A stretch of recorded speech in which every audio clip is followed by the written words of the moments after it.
Good morning, good afternoon, or good evening, guys, wherever you are in the world. I hope you're having a great day. This is take two because I accidentally forgot to press record on my mic. So let's start again. Right, so we're going to go to any of these search boxes, field boxes, and click in there, and then click text from camera. And as you can see now, it just selects everything on the screen on the text from your camera, and that is brilliant. That is what we want. There is another button, I'm going to show you that later, so we click the button 1 of 2, or button A or B, same thing. And anyway, there is another button which I'm going to show you in a minute, and we're going to go over to iMessage to check that out.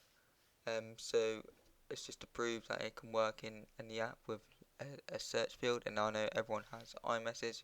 It does work in literally any app, to be honest.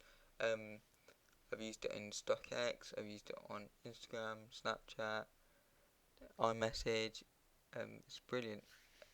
So I did have to blur out part of that video bit there because it was showing me images which had text that was the same thing in it. So I wanted to blur that out because I didn't want you guys to see it. But now let's go into iMessage. As you can see, we just inserted some text from the picture from the camera, and if we do it again, we want to try and select only a part of it.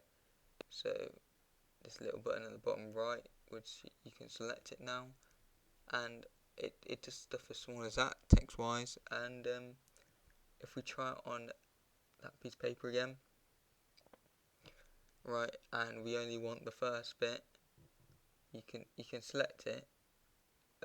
Not sure why it's not going down at the moment, it's just a bug. But if we just select, wait, it should be going down. I'm only going to select the first bit anyway, but yeah, it does go down. Anyways, you can just select the first bit, so Puma Street, and bam, it is selected it, and click insert, and you can send it off. Hope you've enjoyed the video, guys. Hope you found it useful, and see you on the next one. Peace.